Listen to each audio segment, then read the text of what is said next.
All right, everybody, welcome back. We are set up for the last match set of this tourney. We are in metered level 10 with Orzas versus Section.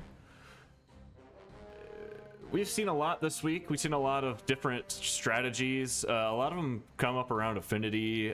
There's a couple strategies with one strategy with the Bony Boys that got it all the way to finals and just couldn't make it past the wall of arcane units. From what we've seen this week, Neil, between these two teams, Section's team, way more AoE heavy. Orzas team, way more methodical, got the Satyr spam, a little bit AoE damage. The tactical advantage might hedge a little bit towards Orzas, but the Blitzkrieg strategy might hedge a little more towards Section. What do you think of between these two teams?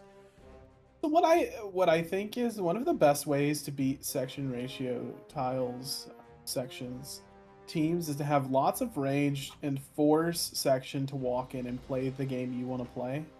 Unfortunately, Orzas has a Peltist,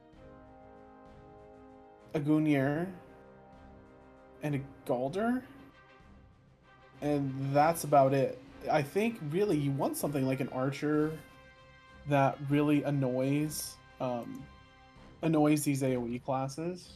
On the bright side, we've seen that Orzas is very adaptable. They've used a variety of different teams to, get as far as they have. So, they're a bit more adaptable while Section has a very focused game plan. And, they both have their pros and cons there.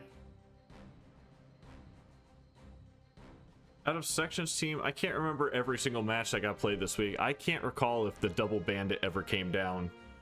I definitely don't think we've seen the cat, which I know personally cats are incredibly potent. We did see the cat. Did we see the cat? Saw the cat versus Mystic. Diaper died instantly, and the cat played a pretty big role there. Had huge defense. Yeah, sat there and just iron catted forever. Was invincible and high on initiative.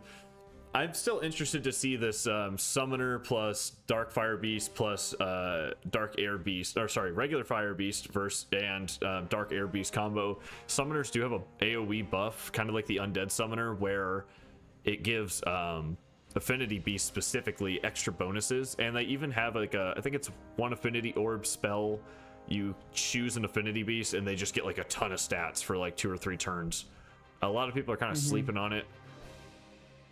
Do you think we see... I think the only time probably that we'll end up seeing Affinity Beasts is if Orzas takes the Undead Legionnaire. I don't think this is the Affinity Beast's time to shine, personally. They are a little more weighted towards level 15. Level 10 is when they catch up with all the other gladiators after being kind of weak all early game. Level 15 is where they start to overtake due to naturalized stat growth. Yep. I'm very interested in some of these team comps. There's a lot of doubles that got picked up. Orzas did have the one match where he tried to do the double behemoth and it almost worked out, but just wasn't quite strong enough. What do you think on Section's side? I do remember them saying that they have like their units are kind of built for certain things. So like the 2 Yetis, I'm pretty sure one of them is built for spell up and one of them is built for damage up. Do you think that you see like the double Galdir, double Archer? Do you think there's ever like a double, or is it just absolute? I think it's more to have flexibility in which one you want to bring to take care of a specific situation. I could agree with that. Yeah, and unfortunately, I feel the Behemoth is a little weak. Which is crazy.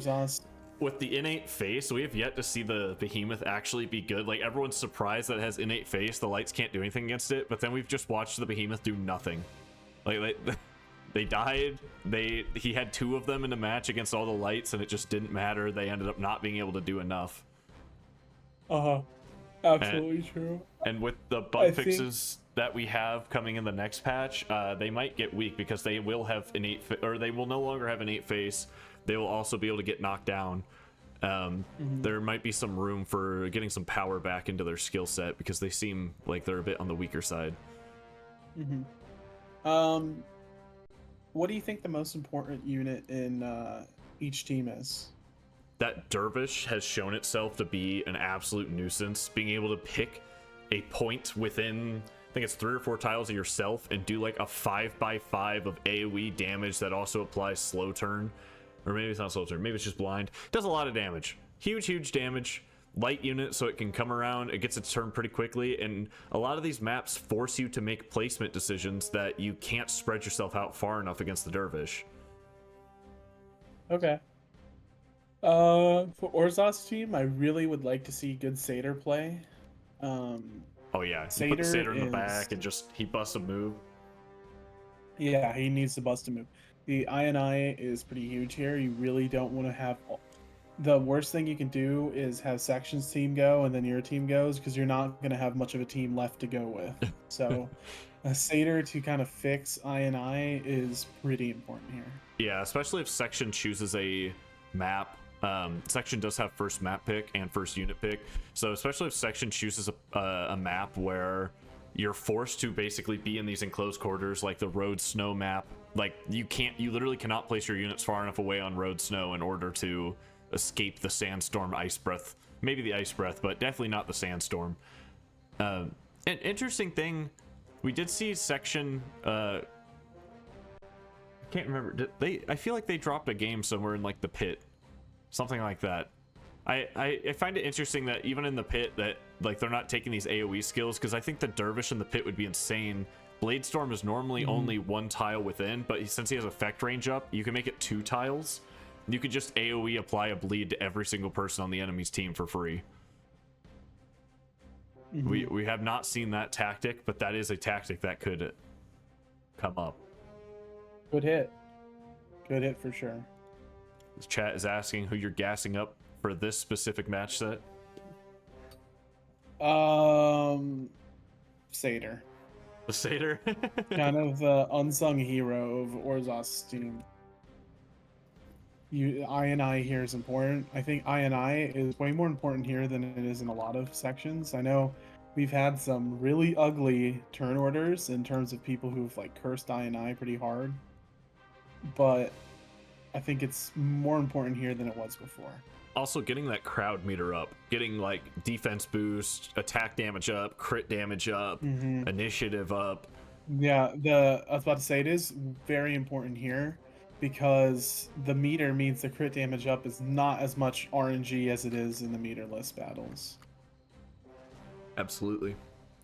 Cleansing effects. I don't really recall if Orzas' team was too heavy on the debuffs, but Section does have the Centurion in the back pocket in the event that, you know, if Orzas takes like maybe the Cultist plus a Scorpion plus a Undead Legionnaire, you can take the Centurion and just reprimand your entire team, get them all cleansed up and ready to go again.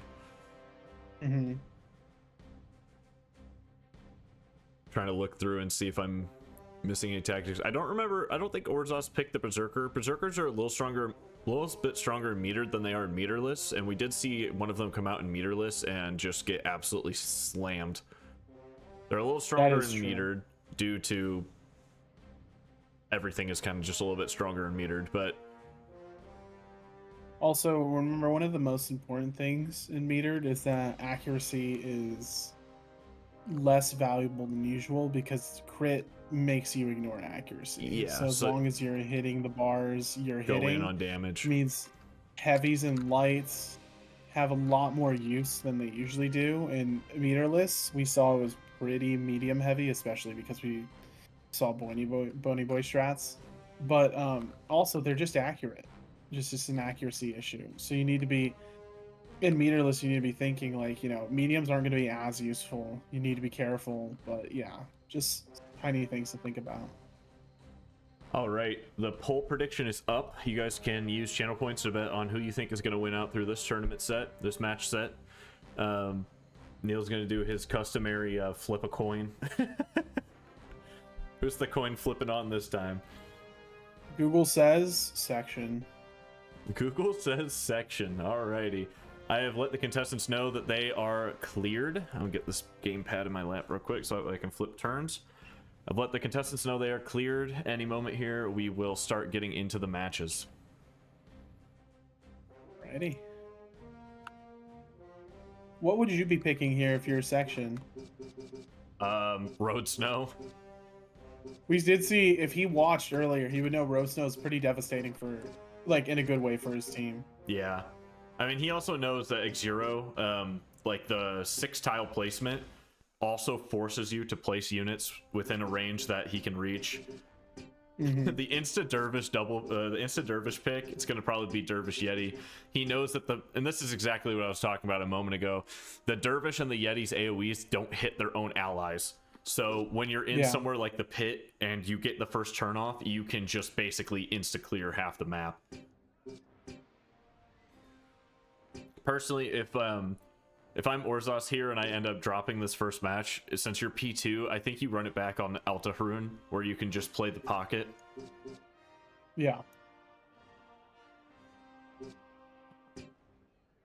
Seeing some interesting gear choices on a few of these characters, purposely choosing level 5 gear instead of level 10 gear because it decreases your initiative less.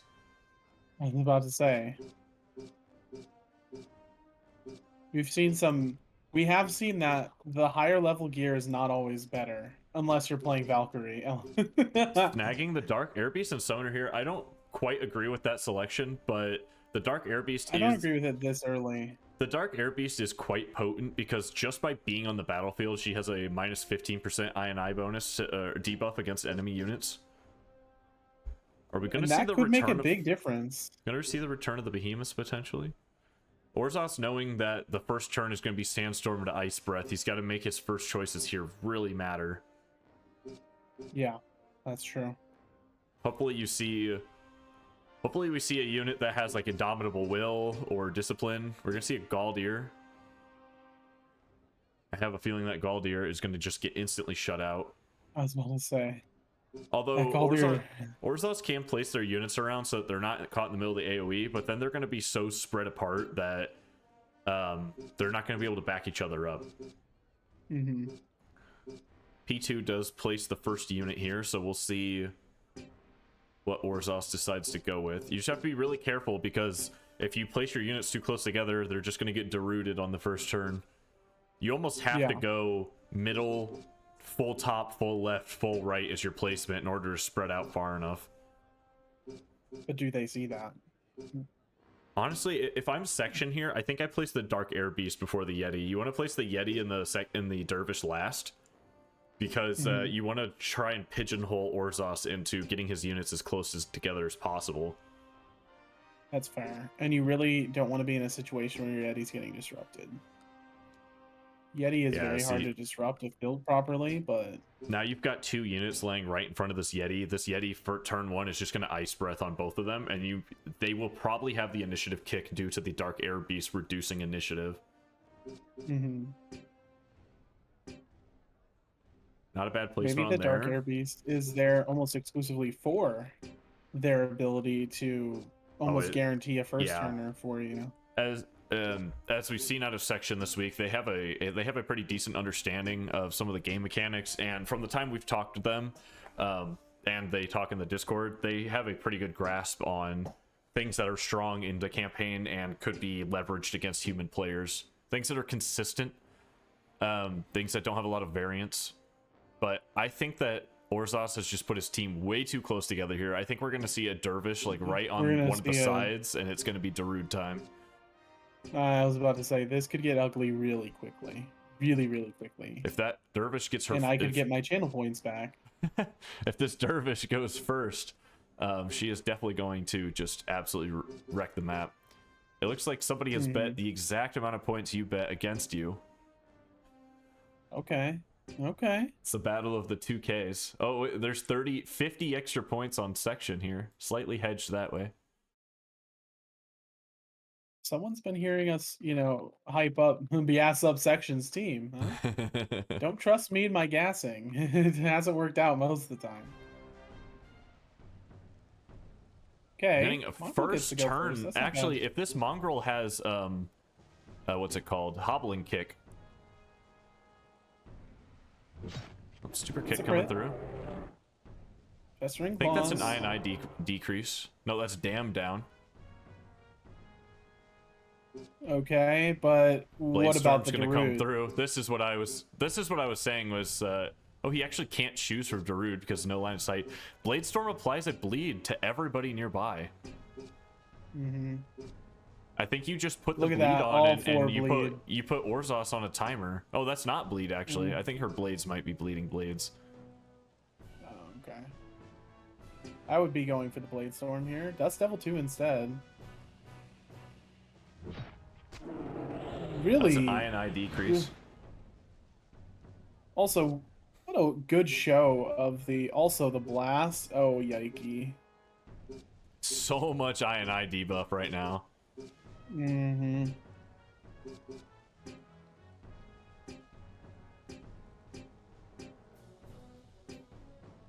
Here comes another INI debuff right at you. Yeah. No freezing from that Yeti. Frozen. Can't hit everybody with this ice breath. Yep, you're gonna choose two people who you want to block out and murder, basically.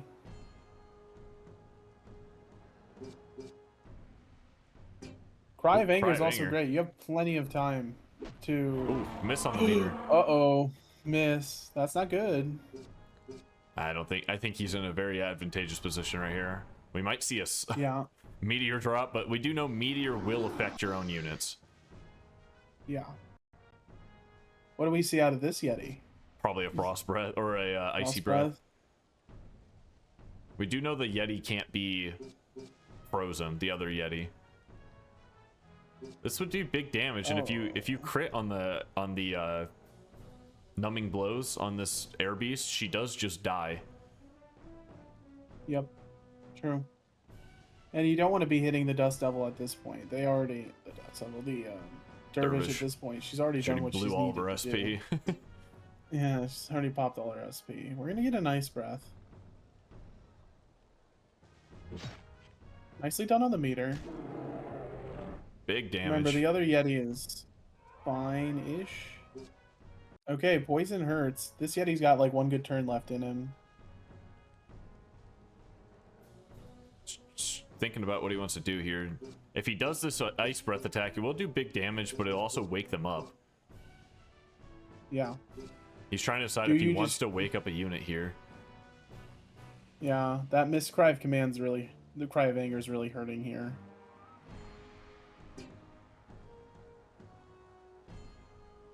Going for the Ice Breath. Gets good damage in. Good crit. That's not doing as much damage as he's hoping for there. Gotta be careful with second Dust Devil. Yeah, another AoE here. Gonna wake up all the units. But look at how low they are. Doesn't matter if you kill all of them. They're slow turned. And he's just gonna drop... meteor doesn't fucking matter. Potentially gonna drop a meteor. He's gonna drop a meteor, just kill everybody. This is actually gonna kill everybody. Dead with this meteor.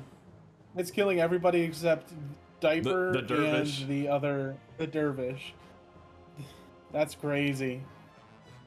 Yeah, I think he's doing the math, but it checks out. The meteor kills everyone here. Doesn't do it. Doesn't do it. Doesn't do it. Only gets 3. Yeah, Cyclops is okay. FPS dropping to 19, everyone. 12, 9. Oh boy. Slideshow mode, slideshow mode, slideshow mode. We got the Microsoft PowerPoint going here. The sound you are hearing is the sound of an emulator frying itself. I think it would have been a big. I think it would have been a big YOLO move just to straight up drop the meteor right in the middle of your own team, kill everyone. Oh, it's the blue. Oh, doesn't matter, but you know, because this devil's in a Dervish is gonna put him down. Yep, she'll get him. Surprise attack right in the back. Boop. There he goes. Good. Section is going to take the first round. You can say many things about Section, but their games being too slow are not one of them.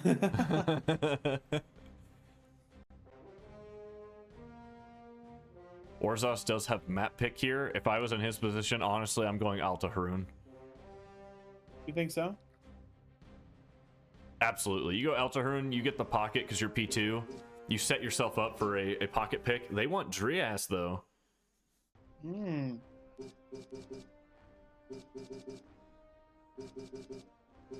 The person who picks the map also gets first unit pick too, just to shore up the fairness a little bit.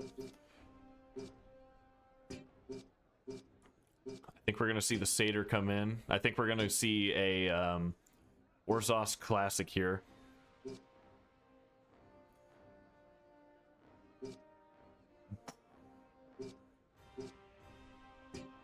Yeah, that meteor drop was because the map is so tight.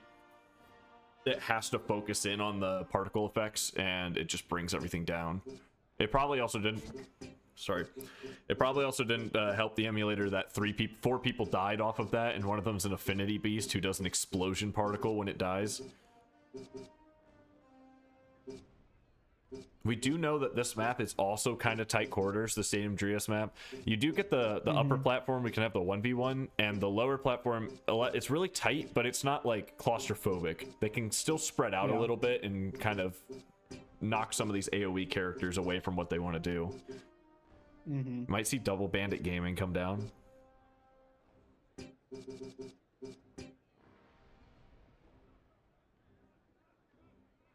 I can't remember if Orzas has any units that have a teleport or a dash ability of some kind.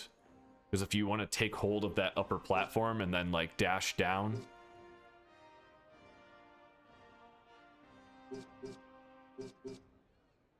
I think the cultist may have a teleport ability, but I think it costs SP. Or not SP, I think it costs affinity. Thinking about the Gungnir take here. If you're going for pure range damage, I honestly think that the Peltist is probably the better option between a Gungnir and a Peltist. Yeah, I think so. We haven't seen...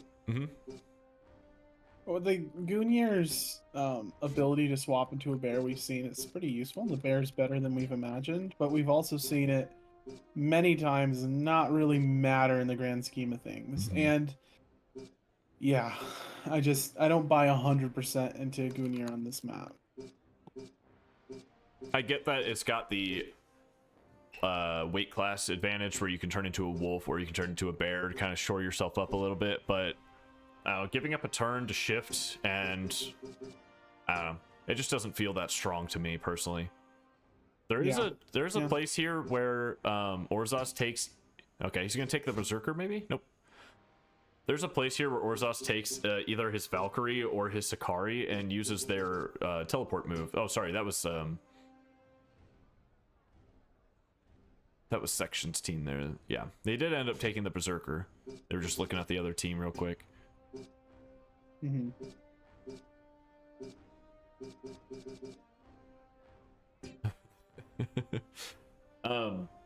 Orzas does have a moderate advantage here because Section is going to be placing the first unit, so he didn't bring any range characters, but you could put the Satyr up onto the upper platform and just keep him dancing all game, I suppose.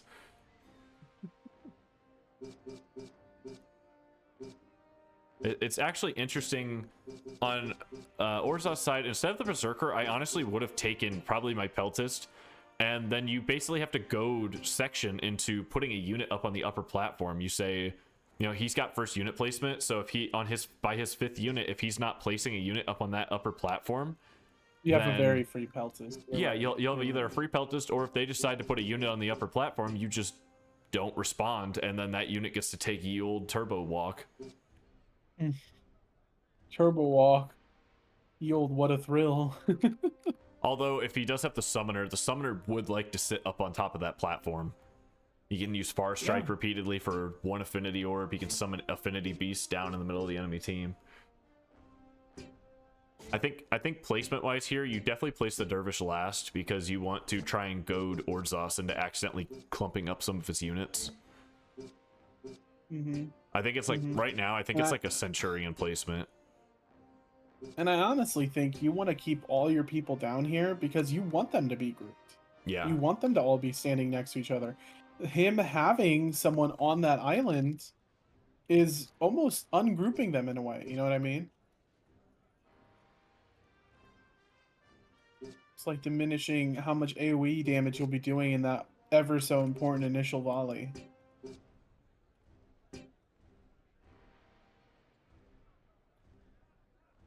I see the Berserker plus Ogre here is actually pretty good. I'm going to assume that Ogre has the distraction where he gets 25% frontal defense and gives the light units 25% initiative. Yeah, and it's really useful because the Berserker just won't die instantly, no matter what, if the Berserker is built properly whatsoever. The Berserker is because always prone to getting one shot. It can't go invulnerable unless it survives the hit. Yeah. If it gets completely one shot, it's going to get one shot. It won't become invulnerable. Okay. I'm not really sure about that behemoth pick placement there.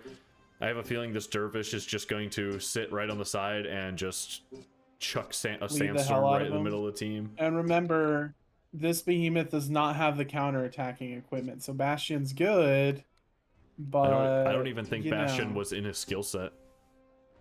I just don't see the Yeti placement right there. Like this dervish is exactly where she wants to be. Like 2 tiles back, she can get an over-the-shoulder sandstorm right in the middle of the enemy team.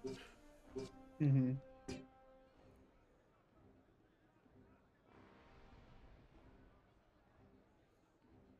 This is either gonna be this might get ugly again. Gotta pick somewhere to put the satyr. Honestly, I think you can put the satyr right next to the dervish. Think so? I think so, because if he can get a turn off, he can move in front of her and block line of sight so she can't sandstorm in the enemy team, or you can get the jug bonk, which is a stun and a knockdown. And you pull him out of the AoE range and away from all the other threats, which is where you want him. Is crowd, you want him pumping up the crowd and knocking down that dervish. We're gonna see him put on the opposite side. That's a very dangerous position because we do know that sandstorm is a 5v5. Yeah, it's 5 by 5. So if section has a line of sight to that center unit, he's gonna actually be able to hit the entirety of Orzas' team. I think the clumping was just a little too close there. I think I personally would have grabbed a peltist and tried to get it up on that upper platform. See, right here, like, we kind of know that the satyr is going to go first. I think having him over by the dervish could have been a play. Get the jug bonk. Yeah, get a jug bonk off. As I said, the satyr's like kind of the one few people who can consistently outrun the dervish I&I wise. And now this dervish just gets a completely disgusting free, sandstorm off.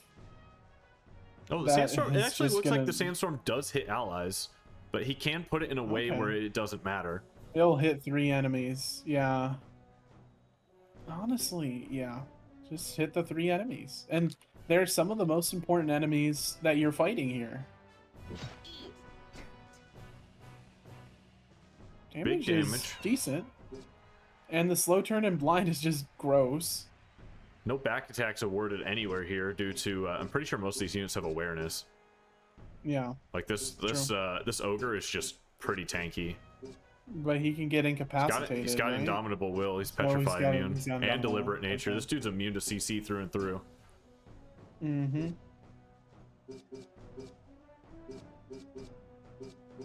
Digging around for damage, not quite finding it. The Vigor Theft would actually be quite good. I'm pretty sure that's an I&I Thief ability. Really funky precision meter bad here. At all. Slight miss. Still get the effect though because the attack goes through. Yeah, as long as it makes contact, it's good to go. And now you just start chasing after the satyr, not? Yeah, I think you kind of need to jump on him before he starts doing. If he gets a second crowd control off or a crowd charmer off, the surprise attack comes right off. Yeah, this is gonna be miss on the meter again. Meters are becoming an issue. People are getting a little bit caught up with the and pressure here comes of being in the finals. Gross ice breath. Yep, the finals pressure changes people. You don't think it seems easy when you're just watching, but the pressure starts to get to you a little. Oh my god, the behemoth is gonna die without making an attack. Everyone's immune to frozen. Doesn't matter. She's gonna do huge damage. If he's got a yowl or something in the back pocket here. Not sure what CC screams he's got. Don't tell me you're gonna go for a regular attack. That cannot be why you brought this. Berserker, right? He might have been trying to look for like a rage play or something. Does have Endure Pain. If she drops below 1/4 HP, she will become invulnerable, but if she dies from this health, she's going down. Yeah. The rage play might be strong enough so that you can survive, because becoming a heavy makes you take a little less damage, I believe. Well, maybe not, because it's a heavy to light right now. Go for the axe throw. Gonna apply a little venom. Not bad. See what this ogre's capable of.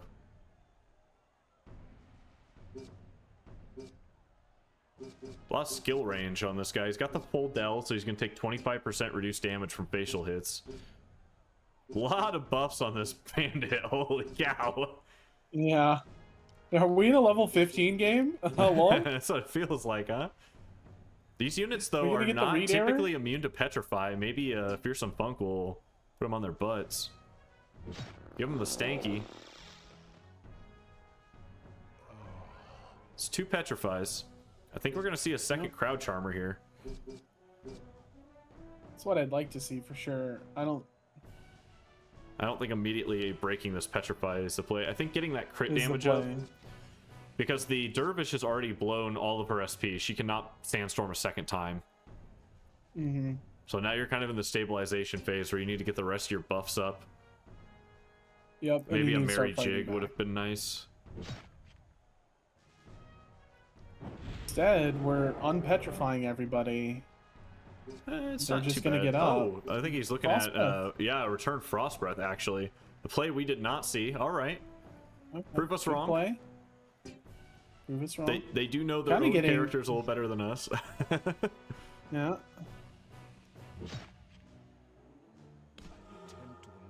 That's 2 knockdowns and 2 Double turns kills. there. Yeah. And the crowd meter is now in full effect, Completely which is very maxed dangerous. out. I think we're gonna see the behemoth go down here. I wouldn't be surprised at all. Target arm appears 2 SP for a kill. We take those most of the time. Show some hustle, soldier. Down he goes. The bandit is glitching out in the background, as someone has just pointed out. Its mouth is, you can see, stretching through the world.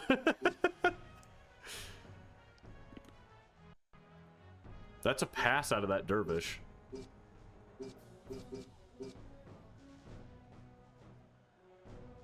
I honestly think you need to spread out here, because I have a feeling that this dervish is about to make a play.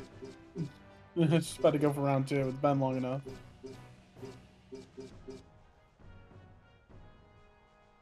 I don't think you want to unpetrify this bandit. I think you want to leave her on the ground as long as you can.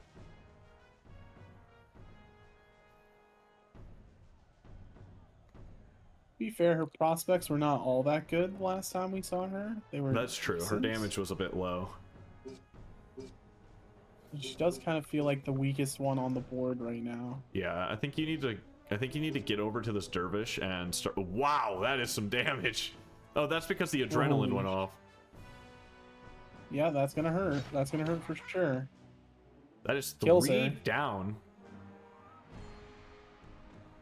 Are we seeing a 1-1?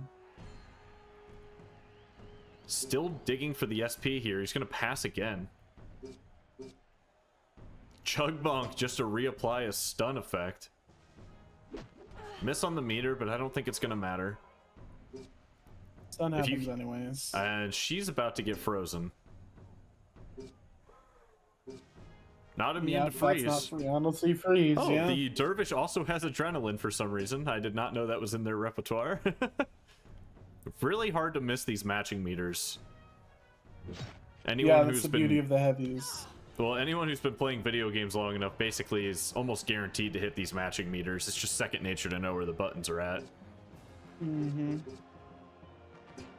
Whew. The back attack, knockdown, stun hit from an ogre. It's just a yikers. And we've seen that.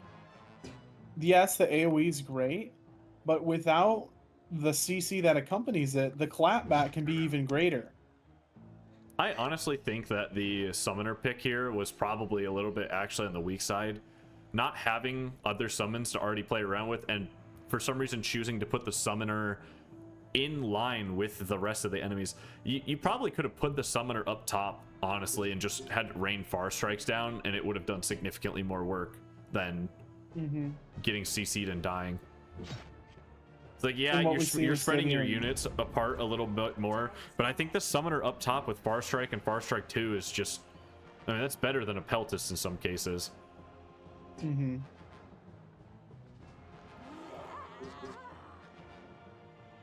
Seeing the long walk over to this lonely dervish.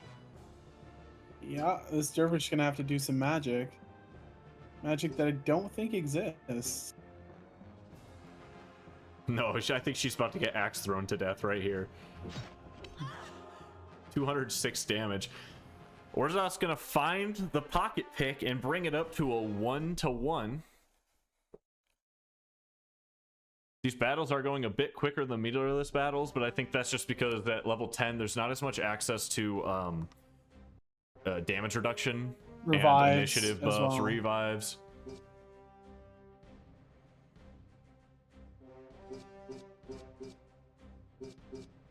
I think Road Snow is probably not in... Oh, Section's the one choosing here.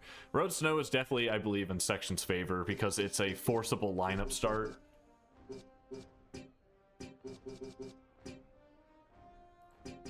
They're gonna take a quick peek at the map placement. It is exactly what Section is hoping for. That area right there is like a 4x6 or a 4x5, so no matter what, this dervish is gonna be able to get the sandstorm pop off.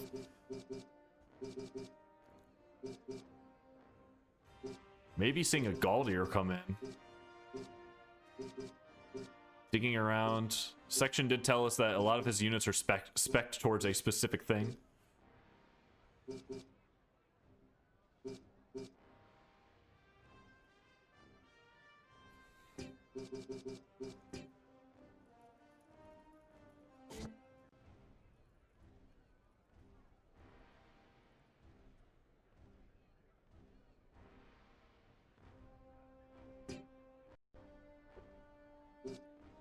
What do you think on Orzas' side here, knowing that Section is about to pick Yeti, Dervish, probably again? How do you think you're going to be able to survive this first blow?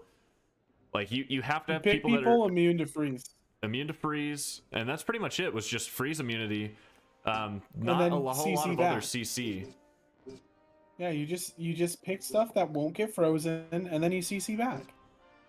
I think it's simple as that. If you can survive the hit, be immune, so don't pick a medium, crazy person.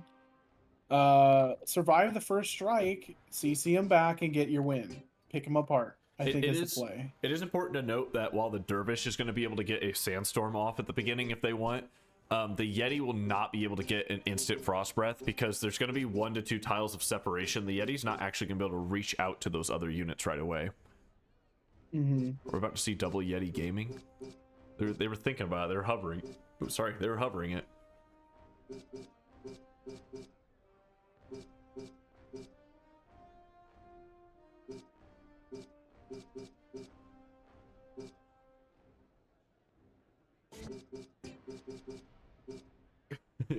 Going with the tried and true, pulling out the loaded diaper. Diaper is back. Not gonna lie, diaper has been a bit of a mixed diaper. Section's team picks have seemed pretty static each time. They're going pretty tried and true with the Dervish, the Yeti, and diaper almost every single fight. Yeah, the Yervish and diaper.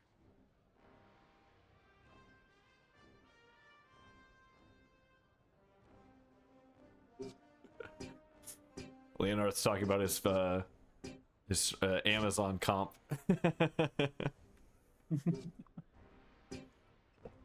Interestingly, no Amazons on either side of the map here, but we're also seeing just the threat of Amazons being on the board leads to a lot more people picking female characters.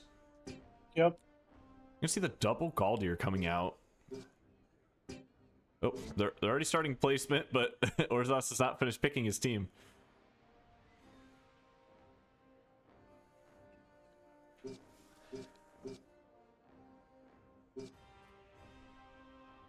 What What do you round out with here? You gotta be another CC unit. I mean, the Ogre did fine last time. I honestly think that The Ogre did could pretty be good work. placement. I would pick the Ogre.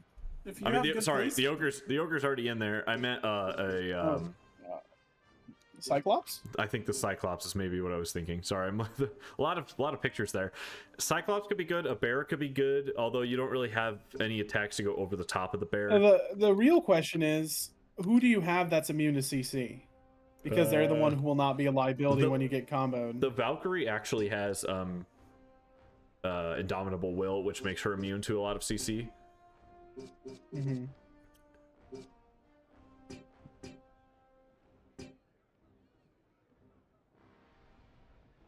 This is a huge burst combo. Basically all in on blowing them up within the first few turns.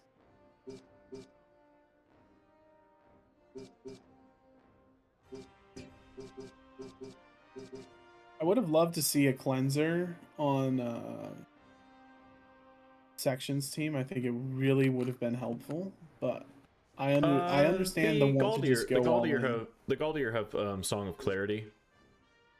Do we know if they have it specifically on that? I mean, he's got two Galdier. I'm sure one of them will. Mm-hmm. Gotta be careful about which. Hopefully, they know which Galdier is the one that needs to be kept very safe.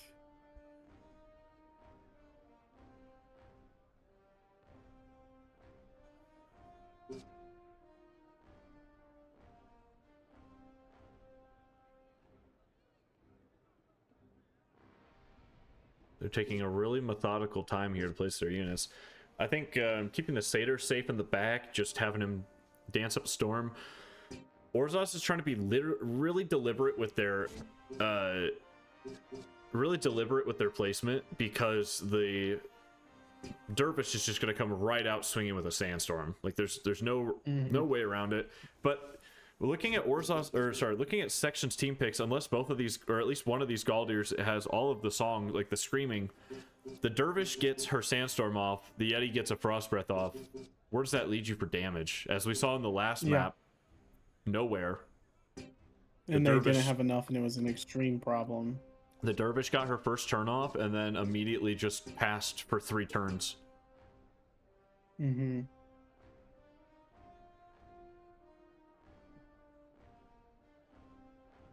You see the Galdier backline. Staying pretty far away from Orzas' Yeti here. He doesn't want to get frost breath right off the bat.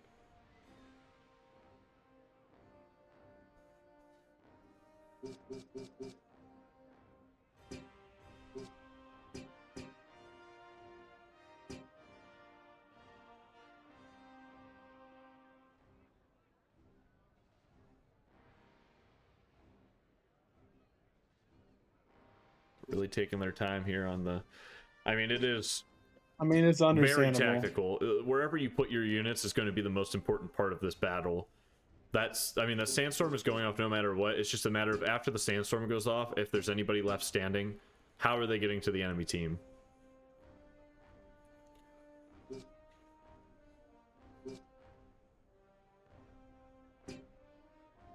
We're probably going to see the Mongrel in the front line. That way, if it doesn't die to the sandstorm, you're probably going to see it get a running attack and sprint straight into Diaper. Yep.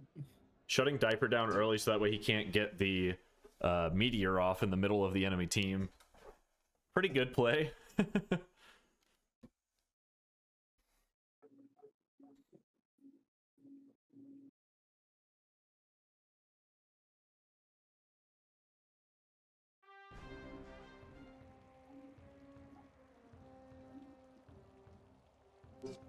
Oh, the Mongrel actually is going to get the quick play off. Not as close as he wanted. He wanted to get a vision break on that Dervish so she wouldn't be able to throw the sandstorm in the middle of the team. I think you have to just sprint straight back to this Galdier, but I could be mistaken. This map looks like it was not completely texture remastered. So when we were those doing graphics look a little too... When we were doing texture remap dumping, I don't actually know if you encounter this map in a normal circumstance other than PvP. So you can see some of the rocks are upscaled, but the ground is really not upscaled.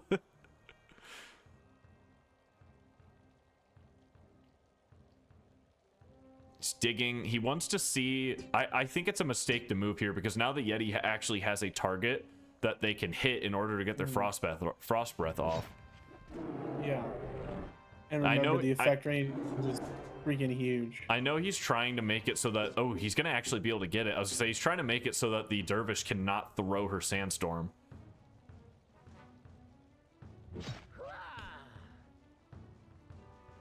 Hits him with the tiniest dagger known to man.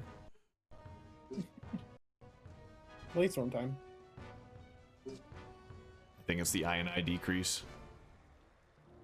Yeah. Wow. Wow. She can still hit herself if That she hits wants. You. He's digging to see. That also. He's digging to see her status effects. Oh, she is air. She's air. Yeah, she's air, so she does 50% less damage to herself.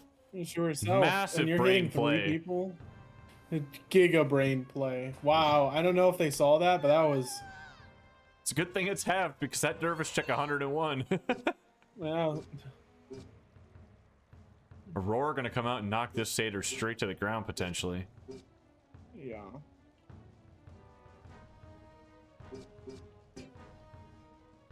I'm actually not sure. First. I'm actually not sure how the Eldritch things work because I think it gives dam up. I don't know if that applies to spells and other things that use power instead. Okay, beautiful frostbite. The satyr goes down early here. Remember, the satyr lived for quite a while last time and did a ton of crowd gathering. Yeah, no crowd charmers coming out this time. That mongrel's also gonna get feared. Frozen. Which means now you can start, you know, screaming. Here comes doing metal. Yeah. Diaper might actually get to play the game here. That's a 25% damage up and a 50% damage down.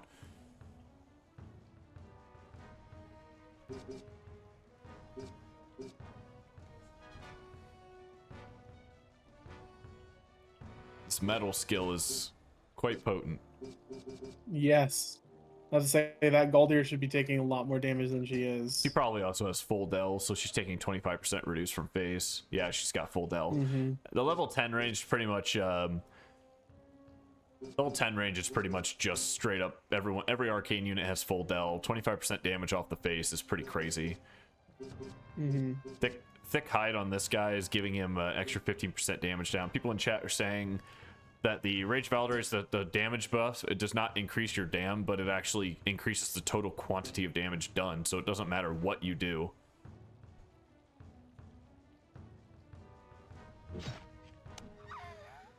$46. Huge! And this Berserker's kind of not where she wants to be right now. Like, yeah, she can run in. She's too far away to do Yowls. She's gonna have to go on some walks. Yeah, no, I don't think there's running attack on this Berserker. Maybe they've got like their own special move to attack range.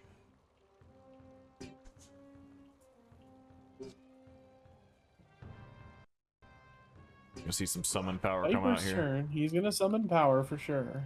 This battle's looking very heavily favored to Section right now. Yeah. Kind of back to the plan he wants. Able to get the Frost Breath. This will put the Dervish in an ice case here. Freeze her up a little.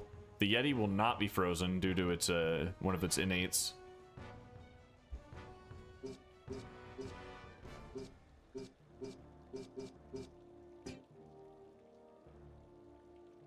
Okay, get some good damage off here.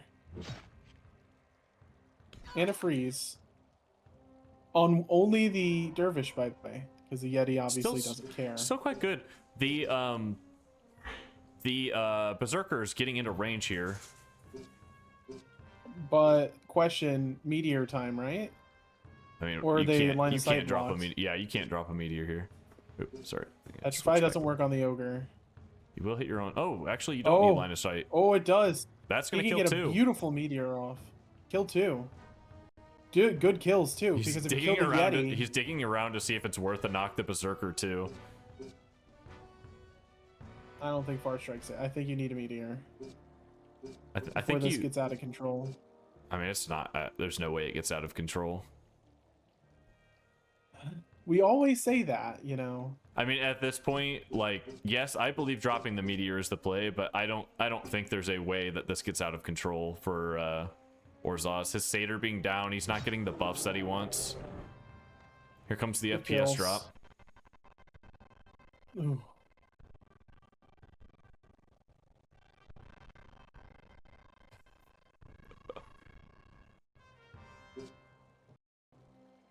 The FPS drop is also extremely hard because I'm passing back and forth who's hosting the game, so it's streaming all this back to me over the internet.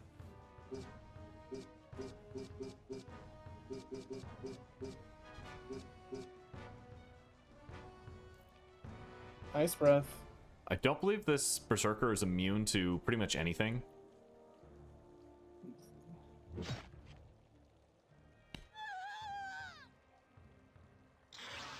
Oh, maybe she is immune. I just wasn't paying attention. Either that or she has already been frozen. I thought that Berserker had I thought that Berserker had Endure Pain. Did she not drop below 1/4 HP right there? Just get another medal off, right? Yeah. I don't actually know if the medals stack. This might just be a duration refresh. It's just not a bad thing. Interesting. I thought that this oh, there's a roar. Petrify. I thought that the Berserker had Endure Pain, which makes them, when they fall below 1/4 health, just become invulnerable, but it looks like maybe I was misreading.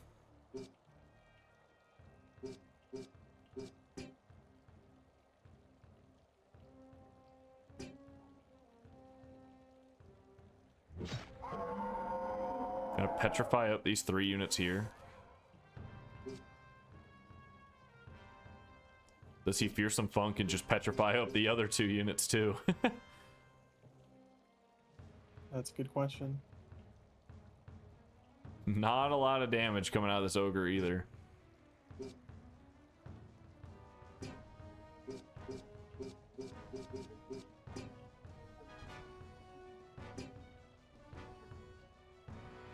Here's some funkies coming out. The toot on them.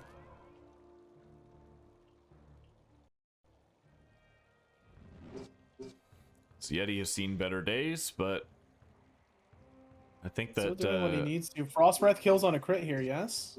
Pretty close to it.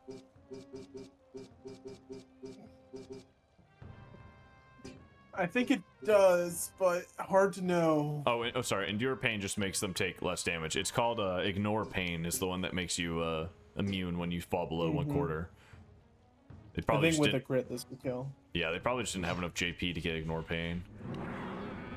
Yeah, 38 damage goes down. I can do math. I can do math. I can do visual math. I am a math teacher. It's just hard to tell sometimes because the percentage modifiers apply on crits. That applies Cripple. For some reason, the Galdier's Bellows are applying their weapon effects.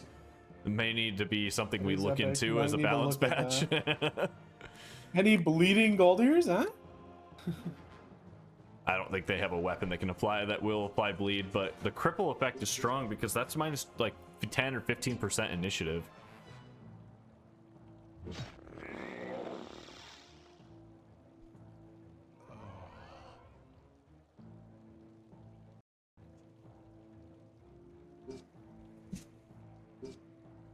This Yeti wants to do something. He does have Heretic, making his abilities cheaper.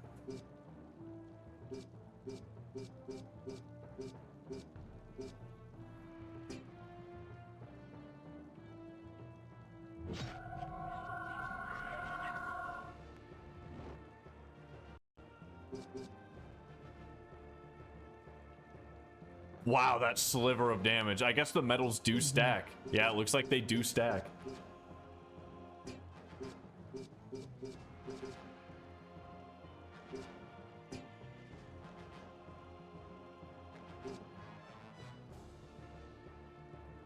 Yeah, I think Orzas is seeing there's absolutely no way out of this.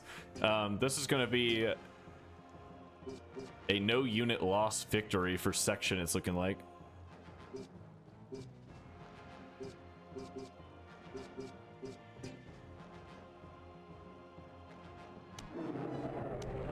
Wow. 5 whole damage at level 10. Ooh, that's huge! And You take immediately 49. he takes 49 in return. Yikers, the metal stacking's pretty disgusting, and he's just gonna beat on this ogre. Oh, defend even more! That way you don't have to metal, right? Oh, they keep meddling anyways. This is hardcore. Almost forgot to flip it back.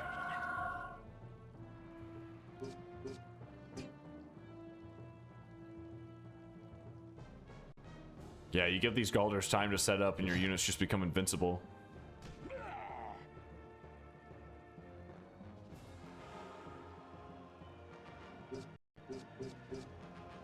At this point, what are you expecting? I mean, you could probably just we did see in one of the battles when everything was looking lost, somebody actually did abort. So that is an option on the table, but I guess during finals they don't want to do that. Fight till the bitter end.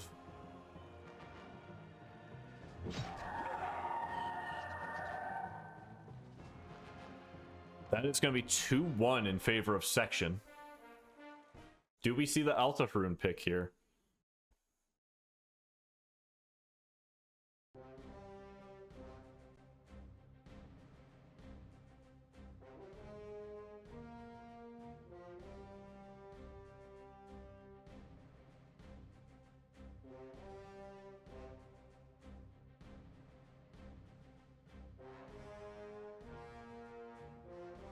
I'm trying to think up what maps you could possibly be wanting to go for here as Orzas. Honestly, Altahune or Arena Surin. Arena Surin it puts the units so far apart. They're opting for Xero. Zurio's eye immediately. 4v4. That means you cannot double Galtier stack, so you're forcing a change. Presumably a gentleman's agreement to do some Ursula. No, P2 has a first pick here because they picked the map. Okay. Cultist. I was about to say cultist. I think that it's just difficult. Setting up somewhere like Altahune or Arena Surin does give Orzas more time to crowd pump, but it also gives Section more time to double Galdir sing themselves into invulnerability. Is that the Gungnir? We did see yesterday, not yesterday, sorry. What day was that? Wednesday? Thursday? When did Jet play against Section? We did see in Jet versus Section's match, Jet chose Xero's Eye and got utterly annihilated by the Dervish, as we found was still able to hit most of the units with the Sandstorm.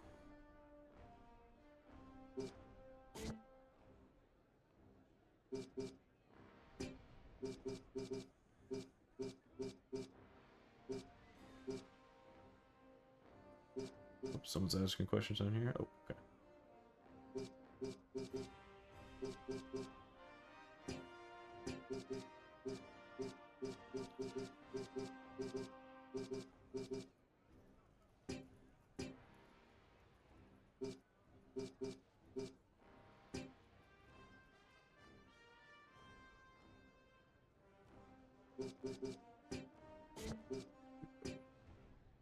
Yeah, your only hope here is that you're able to spread the units far. We are going to still see double Galdir.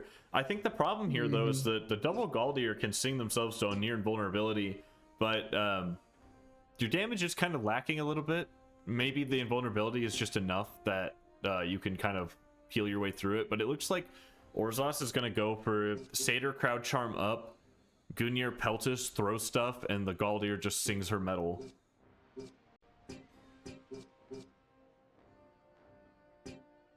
P2 does have a little bit of a placement advantage against the Dervish on this map because it looks like those boxes are just far enough apart that there's actually not really anywhere where you can hit more than 2 units at a time. Putting the putting the Dervish at the back. Opting out of that. If you put your...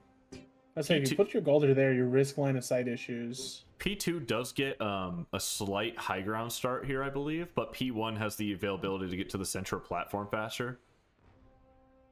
Which is pretty high, if I remember correctly.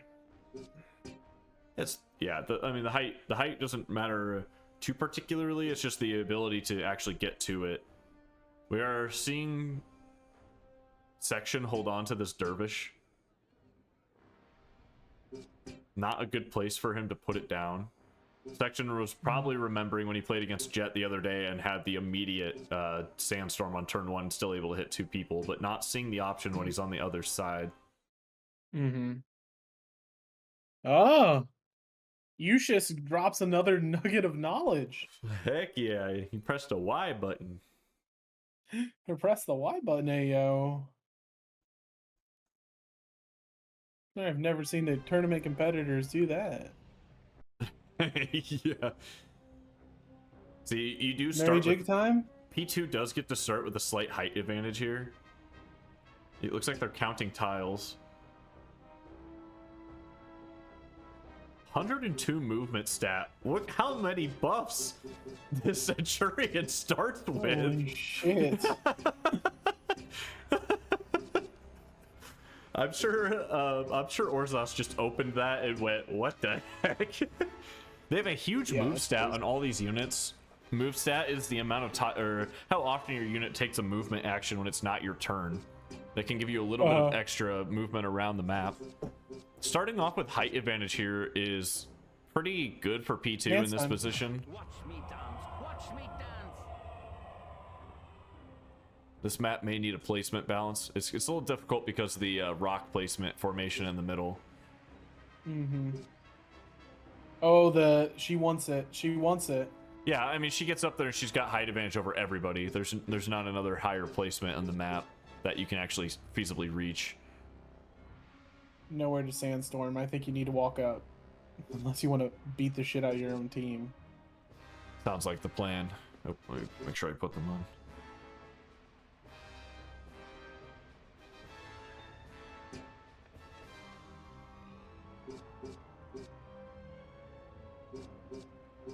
Probably going to start off with some metals here. I think you have to go with the double metal to counter the... oh, that's a miss on the meter. Just short. On the bright side, you're not expecting to see way too heavy of combat this early. The problem is, it leaves your dervish a little more exposed than she would have been previously. Are we gonna see? Oh, I think we're gonna see a cry of command here, maybe. Yeah, the Paean. No, not Paean of Clarity. This is the one that gives you extra crit damage. There is a Song of Clarity that does cleanse status effects, but I actually don't know if anybody took it on their Galdir, except at level 15. We were talking. I wanted to talk about cleansers for Section's team. We were talking about the Song of Clarity, but now that we're kind of seeing people scroll through the menus, I have not seen a Song of Clarity just yet. So I like the idea of it, but does he get there? Well, I mean, this person definitely does, but I'm not quite sure what the Satyr's goal is. A cover area would actually be massive. You just completely block off this entrance. You do have to be a little bit careful. You're trying to pull a lot of your units towards this platform at the same time. If you set yourself up incorrectly, you could get sandstormed. Yep. Multiple ranged units here. Wow, you're that's kind a of long forcing... throw. Yeah. Unfortunately, the exploding javelin's not long enough to get the damage you're looking for. It doesn't matter too much at this point. You're just looking to get any damage down, and you're looking to wait out those metals because they will eventually wear off, and the Galdir will run out of SP if she keeps trying to keep them up forever. So you just want to start by getting the chip damage out, and just, you know, you gotta start somewhere. Long throw is free. There's not really a reason ever to not use it. Long throw 2 technically is also free because it costs 1 SP and you get 1 SP back per turn. Gonna opt for the long throw 3, a little bit extra damage. 126. Good damage. Not bad. Yeah, and we're starting to see, as I said, if you get enough long-range characters out here, you can really make Section's team miserable. That is a long roam. I would say. Oh, going up to the Peltis. What Section does here is they are blocking themselves off from the potential Dervish sandstorm. Yeah. Unless you're looking to sandstorm your own unit. Gonna be a continue angle. Gladius does have some weird movements where if your continue would put you into a position where you're moving up or down, it does actually give you another tile of movement for free. Mm-hmm. Uh-oh, that's a miss on the meter. Watch me dance. It's a yikers. Seeing a little bit of missing out of both sides now that we're getting down into the weeds here. Wow, an immediate return. He does have the regular crowd pleaser in the back pocket. Right in the middle. Dance. Watch me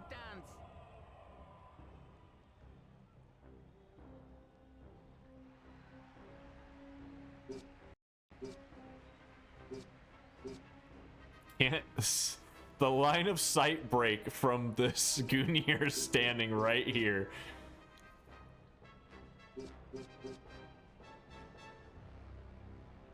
Going to allow the continue. The Gunir's going to move up after. Alders need to start doing something at this point. You can't just sit there and get blinked away. I mean, as we found last time, the metals do stack. You just keep them stacking forever. Although this Gunir, way out of position now, not doing any damage. Terrible position. And a sandstorm is incoming. More than likely, yeah. Digging around to see what they want to do.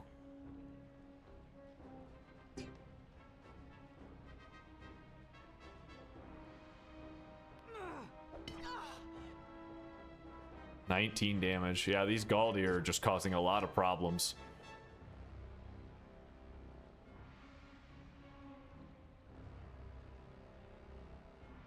The problem is you need to get these damage dealers off your range characters, but also you want to take the Galdier out so they can't just keep metal spamming.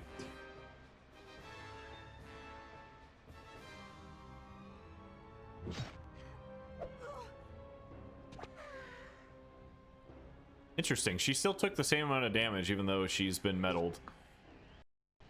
I wonder if the... Oh, I don't really know if there's anywhere that Section can throw an ability here that doesn't his own... Oh, that's actually a good placement. That's a great placement. Ah, people in chat are saying that metal doesn't apply to yourself, which is why two Galdir together are significantly more powerful. Beautiful shot. It hits too. And it's going to be at a major height advantage, so the damage is not going to be insignificant at all. The Satyr is metaled.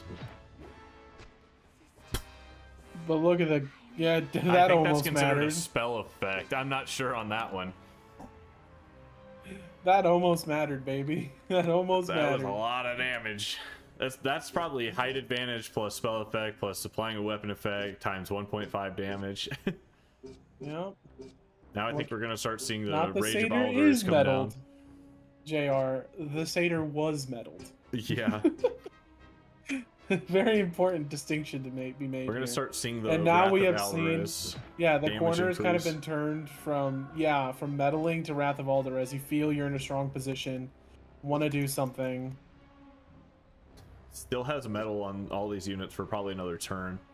This would apply a crit damage bonus if you use the Paeon of Clarity. Trying to decide if he wants to get one last metal off.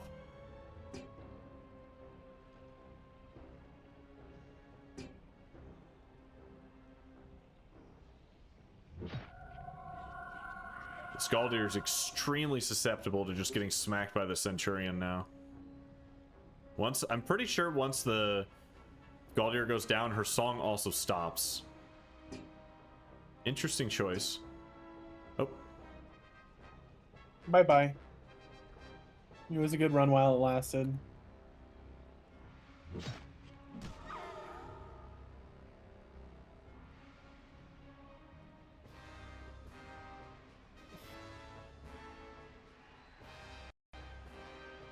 And now you've got...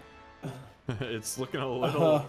It's looking a little offshore here. You gotta be able to get one of these damage dealers down. Like, yeah, they're taking so little damage, but like, how do you knock them? You gotta get this Galdir off, but then The problem is you're gonna, unfortunately, you're about to be in a really close quarter situation with an angry Centurion. I think that the play, what really turned it around was when Orzas walked his satyr away from the safety of the high ground and walked down to the low ground. I think playing the turtle style would have significantly benefited him.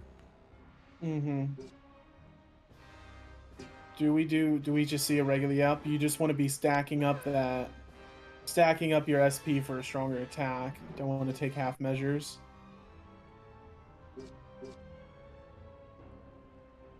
You should be throwing downwards, I think. Why not snipe the other Goldier, or even better, take a hit at the throw a shot at the Goldier, I think. Okay. You're gonna pressure the... Once they get the damage off the board, while the Goldier is buffing these units, if you can get one or both of these damage units off the board, like this Goldier is just stranded by herself. Although she's gotta start moving. Yeah, she can no longer meddle from where she's at. So she's going to probably start moving forward. This is going to give the Peltas time to get some free throws in. Interesting thing about Galdiers is if you give them a movement path and then you have them sing songs if their turn comes around, they will continue on their path and still be able to sing. I think the metal, if she gets up there, does hit the Dervish. Okay, Arya's got a beautiful Roman coming. Yeah. Yep, just going to take the person off the high ground. And now you're going to have a surrounded Peltist. Keeping in mind, this Gungnir is going to get surrounded up, but keeping in mind that the Peltist off to the side has basically free throws.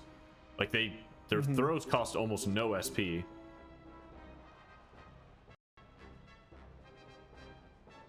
Digging, thinking Can't if do they it except with the Sandstorm. Doesn't have enough SP. Knows that he's probably about to receive a spear to the back. The Dervish, keeping in mind, is actually on high ground compared to that Peltas right now, so it's actually taking decreased damage.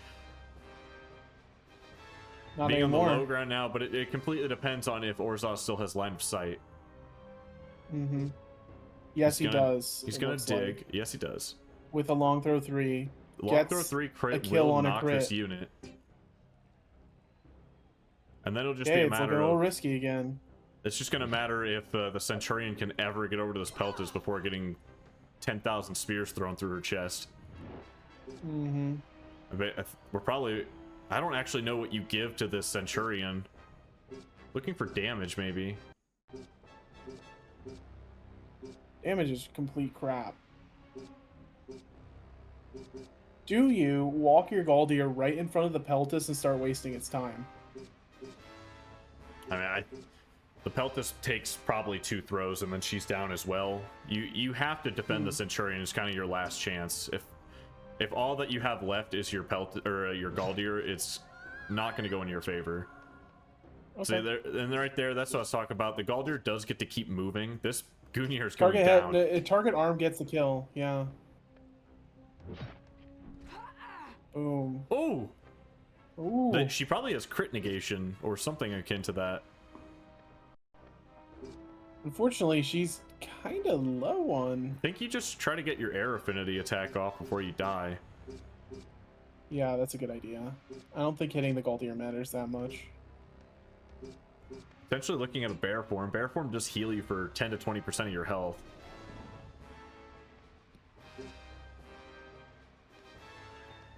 I think you have to keep throwing at the Centurion. If you can ever knock this Centurion, that Galdier cannot kill the Peltas on her own.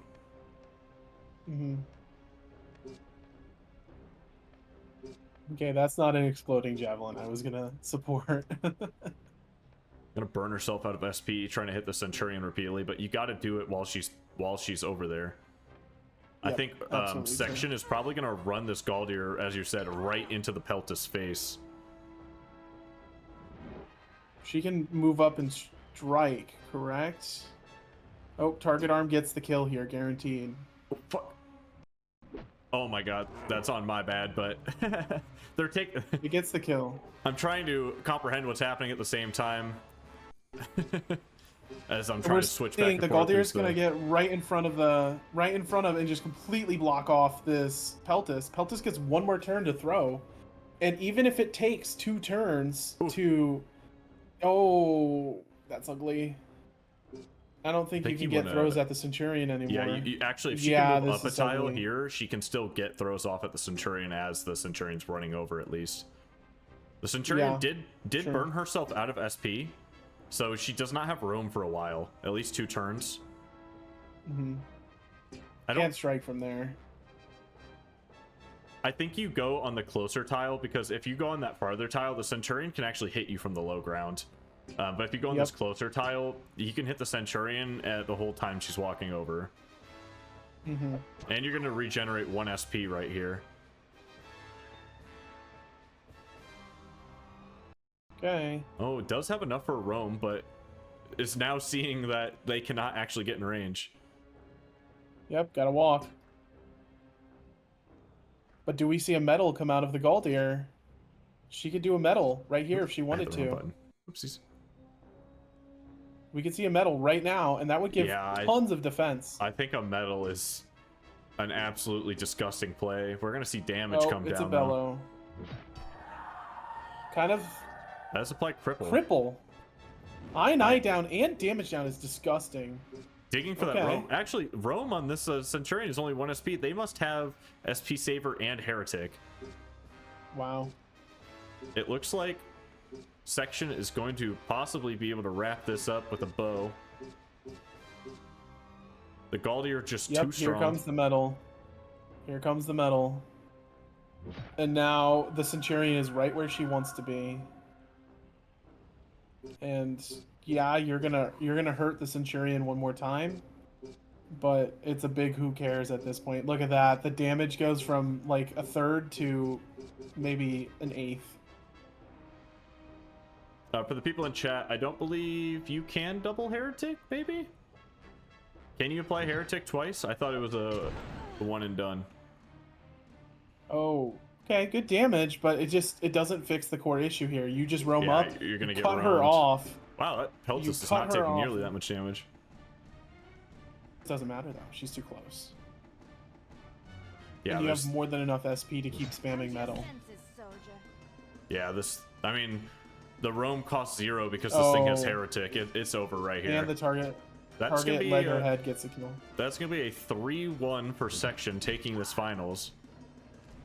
Beautiful play by Section. Really close. Different kind of team. This team was not a, blow them up turn 1 team. It was a Galder stack team, which I think kind of caught people off guard. We said, this AoE spam team is very weak to getting ranged out. Well, Section must have taken that to heart, and a double medal means your range is not doing shit. It would have. It's pretty disgusting. It would have, though, if there wasn't all this motion of the range characters into melee range. Imagine an alternate scenario where Orzas sits up on the back platform and just chucks spears for the entire game instead of sprinting out to that center platform. Yeah, I don't understand the movement of the what was it? The bear.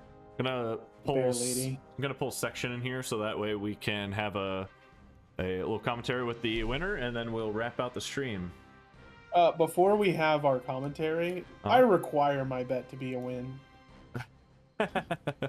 I'll clear the I'll choose the outcome on the prediction. It was Section ratio tile. Hey yo, we're up to 3K. We're right back where we started after Google failed me.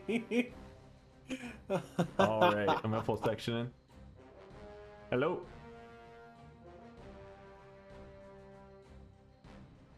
Can you hear us? Yep.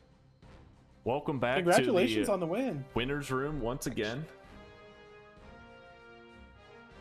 How are those fights feeling? I know when we wrapped up earlier this week, both you and Orzas were saying that each other's teams were looking very scary to play against. Was that feeling still holding on to you today when you came into these matches? The second match was very scary. Didn't go very well. Then I bring in the double Gouda metal stacking. We saw the metal stacking. We were both just talking about how in that last match we were saying that your team had a potential weakness to double range units just sitting in the back, kind of throwing things across the map, and it was looking like Orzas was getting ready to do that and then decided to scramble for that center pit when the dervish was coming up there. If both the range characters stayed on that back platform, what was your plan for trying to get up to them without getting thrown down? Rush in with the 6-step roam. Oh, the 6-step roam. Yeah, the 6-step roam that cost 1 SP is pretty Yeah, nasty. that was huge. That was crazy. JR was like, holy shit, that roam. Yeah, like that roam is huge. Like, oh, at least it costs 3 SP. No, it doesn't. It costs 1. It cost 1. That was a very interesting Centurion build, by the way. Props. I love all your builds are very creative. Yeah. The play on the road snow, it was looking like for like a brief wavering moment, it was looking like it's going to be an even match, and then Orzas moved their characters onto the left side, kind of a line, and your dervish was able to find the 3-man sandstorm. Absolutely crazy angle on the sandstorm there. Which of your units of your set are you calling your MVP for your team? I reckon the dervish. Yeah. It was cool that I finally got to make use of giving him an air weapon as well. Yeah, we saw able to hit themselves with a sandstorm, but take half damage because the air weapon was that. I'm assuming then that was something that you had pre-planned. Yeah. That was epic. We were both pretty excited to see that work. That's crazy to also know you pre-planned for that exact contingency. The care that both of you guys have crafted into your team seems very apparent. Everything looks so clean. I'm trying to come up with sections of the game where ask questions about it. Is there any particulars you wanted to talk about or any remarks about either your team or your opponent's team?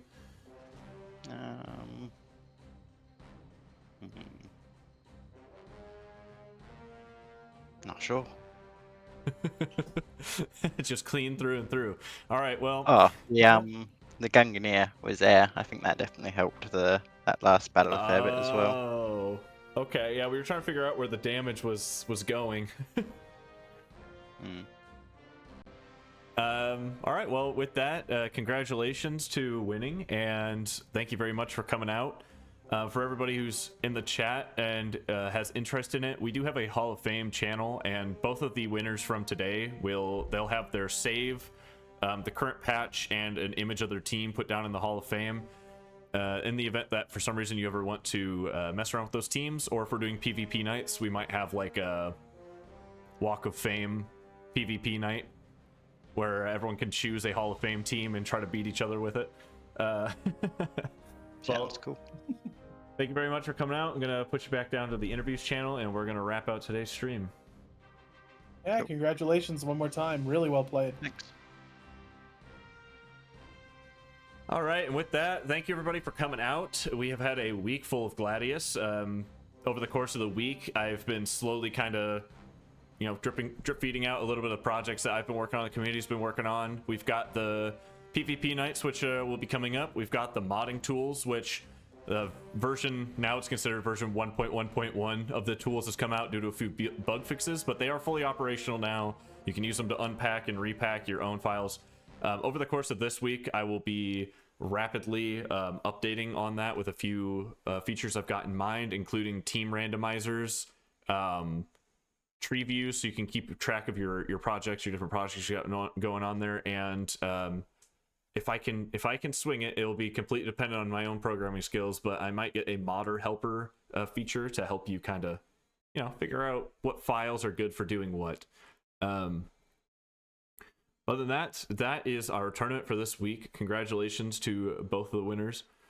Yeah, exactly. All of the nice people who spend a significant amount of time in the Gladius Discord, either writing the mods, helping everybody else be able to write the mods, or root functionality, writing up the tools that help the modders then understand how to be able to help write the mods. Absolutely none of this could be possible without them. We would still be running Ooga Booga Caveman Vanilla Gladius, getting heavy spammed by Minotaurs out here in golf mode. Keep an eye around the Discord for a lot of updates this week. I will be sometime this week setting up the first PvP night might not be this upcoming week, but I will get it scheduled so that we can go further. Yep. Usis bot is going to be receiving some significant upgrades. I am going to, and I have a lot of announcements. I don't really have any like big show-stoppy ones. Everything that I've produced has been pretty strong. A small project I am working on right now is I'm going to be taking the footage of the game we've been playing. I'm going to try and feed it through a neural net or a machine learning algorithm, and I may be able to get Usis in as a commentator on the next tournament, depending on my own handcrafted skill going into this. So I think that would be interesting to have Usis just randomly belting some of the fattest knowledge drops you've ever seen in your life in the middle of us trying to commentate. So oh yeah, he always does in the loading screen. I can't wait to see his nuggets that he has prepared for us. But anyway, thank you everybody for coming out, and thank you, Neil, for commentating with me almost every single match this week with your expertise and knowledge of Gladius. Your veritable wealth. Knowledge. Veritable wealth. My cat is trying to decide if he wants to jump in my lap. There we go. Got Diablo helping us sign out today.